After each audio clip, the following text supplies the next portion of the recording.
समय हमारे मध्य उपस्थित हैं आदरणीय अर्जुन राम जी मेघवाल साहब, जो हमारे कानून मंत्री जी हैं।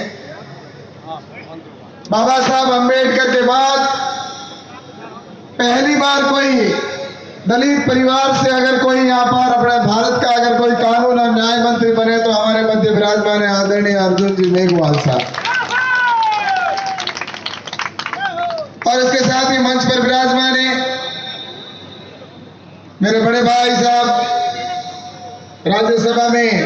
हमारे सांसद आदरणीय राजेंद्र जी गहलोत साहब, मेरे राजनीतिक गुरु आदरणीय अमराराम जी चौधरी साहब, पूर्व मंत्री,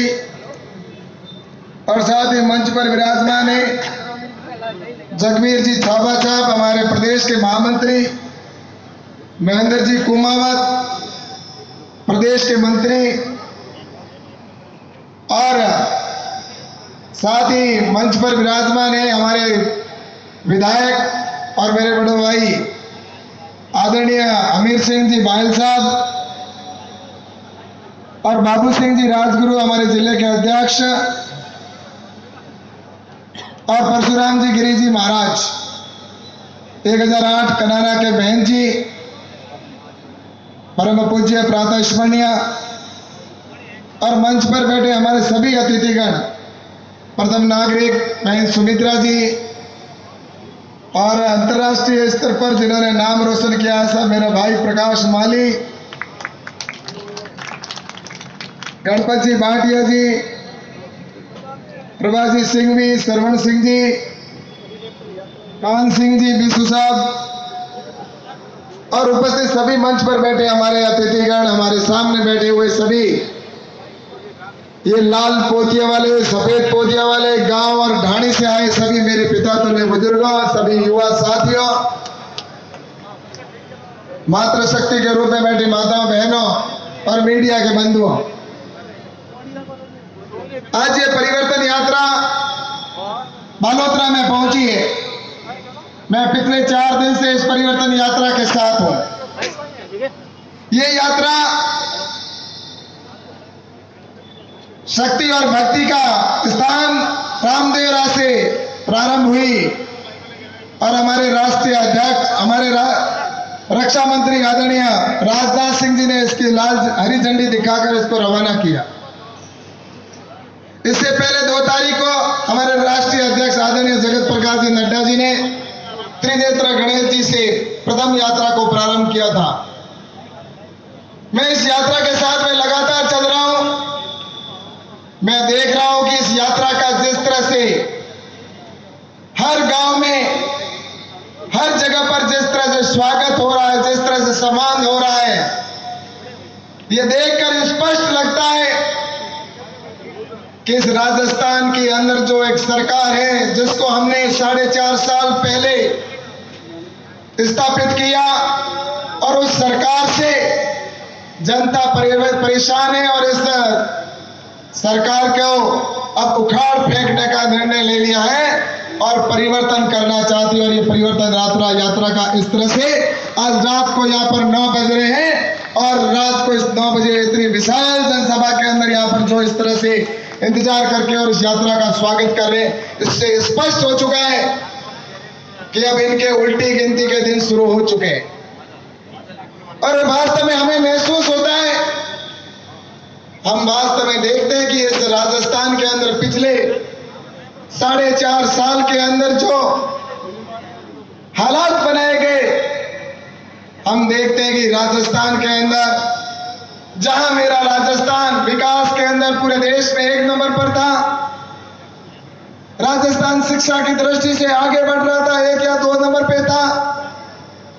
राजस्थान में जहां विकास की दर में 1 नंबर पर था, लेकिन पिछले 4.5 साल के अंदर अगर कहीं 1 नंबर पर पहुंचा है तो आज क्राइम के अंदर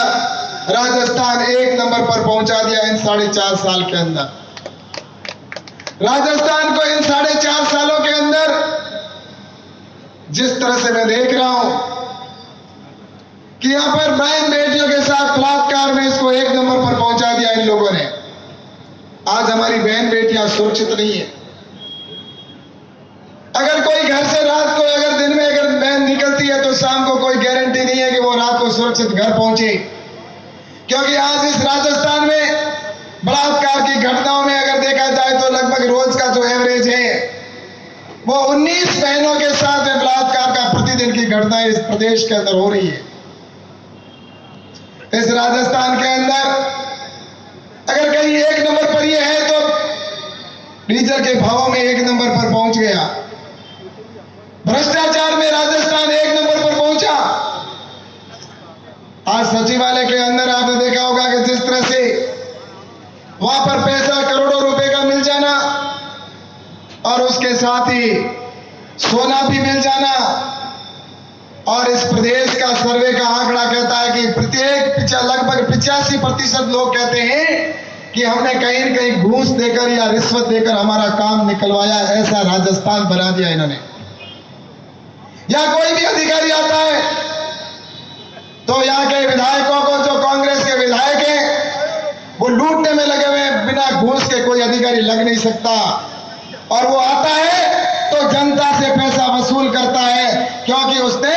जिस तरह से यहाँ के राजस्थान के विधायकों को अशोक गहलोत ने छूट दे रखी है। राजस्थान के अंदर हर जो विधायक है कांग्रेस का, वो बिन्नी मुख्यमंत्री बना हुआ घूम रहा है, क्योंकि उनको पता है अल्पमत के अंदर वो है और इसलिए उसका पूरा वो फायदा उठा रहे हैं। इसलिए मैं आप सभी से कहना चाहता हूं कि आने वाले समय के अंदर हमारे इस राजस्थान के किसान हो चाहे युवा हो, इन युवाओं ने अपने आप को ठगा महसूस किया। किसानों के साथ में इन्होंने धोखा किया, किसानों के साथ अन्याय किया। और मैं आपको बताना चाहता हूं कि उन्होंने किसानों का जिस तरह से कहा था कि हम 10 दिन में कर्जा माफ कर देंगे, लेकिन उन्होंने किसानों का कर्जा, संपूर्ण कर्जा कभी माफ नहीं किया। वसुंधरा राजे जी की जब सरकार थी तब 50,000 रुपए तक का कर्जा माफ किया गया था, लेकिन उसके बाद में इन्होंने संपूर्ण कर्जे की बात करके और किसानों को जमीन नीलाम होने के ऊपर मजबूर कर दिया। और इस राजस्थान के अंदर किसानों के लगभग ऐसे 20,000 किसान हैं जिनकी जमीन को कुर्क किया गया। और ये किसानों की बात करते हैं। आज किसानों को कहते हैं कि हम लाइट देने ने वादा किया था 6 घंटे हम लाइट देंगे, लेकिन आज किसान को 2 घंटे भी मिलती नहीं है लाइट, और वो भी ट्रिपिंग होती है। किसान के साथ में धोखा हो रहा है, किसान के सामने आंखों के फसल चौपट हो रही है, और इसलिए किसान खून के आंसू रो रहा है। ये किसानों के साथ किया गया पाप इनको कभी कोई माफ नहीं करेगा, यह मैं निश्चित रूप से कह सकता हूं। और मैं आपसे यह भी कहना चाहता हूं कि इस राजस्थान के अंदर ये सब जब बलात्कार की इतनी घटनाएं होती है तो कोई वहां का मंत्री विधानसभा के अंदर बोल जाता है कि राजस्थान में सबसे ज्यादा बलात्कार की घटनाएं इसलिए होती है कि राजस्थान मर्दों का प्रदेश है। तुम्हें शर्म आनी चाहिए कि वहां पर तुम सदन के अंदर इस तरह से बात कर सकते हो। हमारा राजस्थान अगर मर्दों का प्रदेश है तो इस प्रदेश के लिए, इस देश के लिए जान देने के लिए वो मर्द कहला जाते हैं, लेकिन यहाँ पर बहनों की अस्मत बचाने के लिए हमेशा उन्होंने उनकी जानों को कुर्बान किया है। लेकिन इन लोगों ने बहनों की इज्जत और आम राजस्थान के जवान को कलंकित करने का इन्होंने काम किया। और ऐसे जब काम करते हैं तो उन लोगों को संरक्षण मिलता है जो लोग बलात्कारी होते हैं, और सरकार उनके साथ खड़ी है ऐसा उनको लगता है। इस तरह से राजस्थान के अंदर घटनाएं होती है। और आज मैं आपसे कहना चाहता हूं कि जहां देश के प्रधानमंत्री आदरणीय नरेंद्र मोदी जी हमारे सनातन धर्म से लेकर हमारे भगवान श्री राम के मंदिर को स्थापित करने की बात करते हैं, आज भगवान श्री राम का मंदिर अयोध्या में भव्य बन रहा है, लेकिन इन कांग्रेस की सरकार के लोग हमारे बने हुए मंदिरों को तोड़ने का काम जगह जगह करने का काम कर रही है। और आज तो ये हद हो जाती है कि इन्होंने कहा कि आने वाले समय के अंदर, इन्होंने पहले तो प्रश्न उठाया भगवान श्री राम थे ही नहीं, और आज भगवान के मंदिरों के ऊपर वो दर दर की ठोकर घूमने को मजबूर हो रहे हैं। लेकिन उन्हीं के वकील कहते हैं जाकर और कहते हैं कि हमारे भगवान श्री राम तो काल्पनिक थे। और आज आपने देखा होगा अब तो हद हो जाती है कि आज उनके सहयोगी और वो कहते हैं जो ये गठबंधन है, घमंडिया गठबंधन बना है, वो लोग कहते हैं कि सनातन धर्म समाप्त करने की आवश्यकता है, हिंदू धर्म को समाप्त करने की बात करते हैं। मैं यह चैलेंज करना चाहता हूं, ऐसी बात करने वाले हमेशा के लिए समाप्त हो जाएंगे। इस हिंदुस्तान की संस्कृति को और सनातन धर्म को कई आए और कई ऐसे चले गए, ऐसे कई तुरम खान आए, ऐसे को किसी को छोड़ा नहीं जाएगा। मैं यह चैलेंज करना चाहता हूं। ये राजस्थान और हिंदुस्तान की जनता है। सनातन धर्म हमारा सबसे अच्छा धर्म जिसको कहते हैं, वो हमेशा वसुधैव कुटुंबकम की बात करता है। ऐसे धर्म के ऊपर उन्होंने कहा कि समाप्त करने की बात करते हैं। क्या आप ऐसा चाहेंगे कि भविष्य में ऐसी सरकार आए जो सनातन धर्म हिंदू धर्म को समाप्त करने की बात करे? अगर ऐसा नहीं चाहते हो तो आने वाले समय के अंदर हमें इनको बता देना है, हमें ये बता कर जाना है इस चुनाव के अंदर ही कि जो सरकार धोखा करती है, जो सनातन धर्म के ऊपर चोट करती है, ऐसी सरकार को एक मिनट भी इस राजस्थान में रहने का अधिकार नहीं होना चाहिए। इसलिए मैं आप सभी से कहना चाहता हूं, क्योंकि आज हमारे मुख्य वक्ता के तौर पर हमारे मुख्य अतिथि आदरणीय अर्जुन जी मेघवाल साहब आए।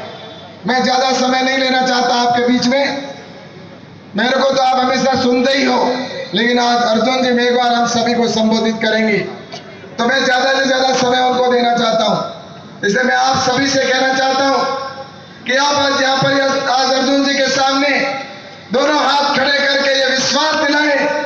कि ये जो युवाओं के साथ करने वाली, धोखा करने वाली सरकार, जिन्होंने रीट की चीट के साथ इतने जो पेपर लीक हुए 20 के आसपास, जिन्होंने पेपर लीक करने वाली सरकार, बहन बेटियों के साथ में बलात्कार करने वाले बलात्कारियों का संरक्षण देने वाली सरकार और भ्रष्टाचार करने वालों का संरक्षण देने वाली सरकार और जो बदरी माफिया है उनको साथ खड़े रहकर उनके संरक्षण देने वाली सरकार को आने वाले समय में हम उखाड़ फेंकेंगे और हम यहाँ पर एक सुशासन देने वाली और भारत जो विश्व में आगे बढ़ रहा है, जो आज चांद के ऊपर पहुंच चुका, जो आज सूरज की बात कर रहा है, हम नरेंद्र मोदी जी के साथ हैं। हम गुजरात के अंदर जिस तरह से विकास हो रहा है, उत्तर प्रदेश में जैसा विकास हो रहा है, ऐसी सुशासन देने वाली सरकार राजस्थान में लाएंगे